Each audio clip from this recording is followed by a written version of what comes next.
Well, the Better Business Bureau's #1 complaint right now is the aggressive, scary IRS imposter phone calls. The Fox 5 I-Team's Dana Fowle says the high-pressure demand to send money immediately is working, with victims often coughing up thousands of dollars. And we've got a victim today. Yeah. I know. You know, we keep hearing about this story, and the BBB reached out again and said, we keep getting complaints. You know, think you wouldn't fall for someone claiming to be with the IRS, demanding you pay back taxes or be arrested?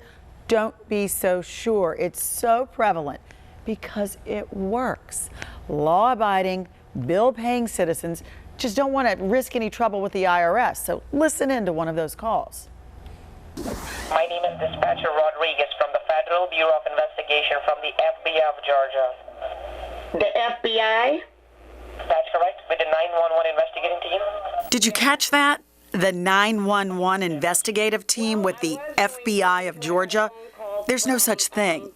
Sounds silly now, but Darius Russell earlier this month can tell you when you get a call like this, it scares you enough to clean out your checking account. He did and lost $5,000.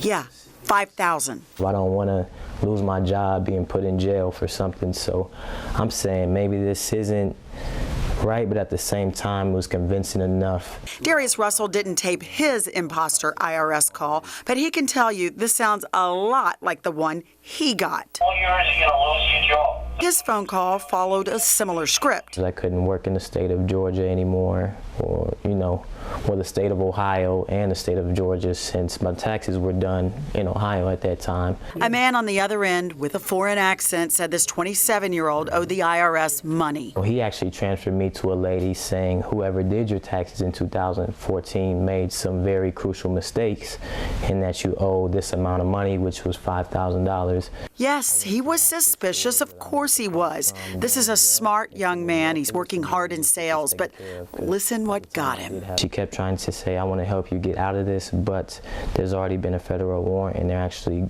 tracking your phone. Soon into our conversation, I actually started getting calls from 911 on the other line, which was completely bizarre to me. And that did it. So that's what really, freaked me out, was the calls from 911. And she's telling me not to answer it because if I answer it, they're basically just trying to find out where I'm at so they can come arrest me. And just like that, Darius followed the caller's instructions. So I went to my bank, I withdrew the money. While you were on the phone with her? The whole time I'm on the phone with her. He told the BBB and the police that he withdrew a whopping $5,000, then drove around phone to ear, buying iTunes cards. Yes, iTunes cards, and loading them with money. She said that the IRS has access to iTunes. Simply not true, but a scary enough tale that it convinced this young man to turn over his hard-earned money to strangers. It's the IRS, there's a potential arrest, I don't need the trouble, I've never been in trouble before, I'm freaked out. Exactly. All sounds familiar to you? Yes. Okay, the IRS is never, ever, ever going to call you and threaten you. Ever. The IRS doesn't work that way, doesn't work with police to arrest you for owing back taxes. If you get one of these calls, and you just might, and so many people in our office have actually gotten these calls, hang up. If you're still unsure about things, call the IRS. The number's right there on the screen, 1-800-829-1040. Again, 800-829-1040. Talk to someone there about your status with them. But the caller ID said IRS and 911. I mean, you can see how some people will be like, oh, it must be legit. It does. But those names are spoofed, which means they are simply copied. If you're in trouble with the IRS, they will write you. You will know that you owe the government money. It will not come to you in an aggressive, threatening phone call. And I should add, those iTunes cards, they'll use any sort of reloadable card. You load it up with money, and they go, hey, what's the number?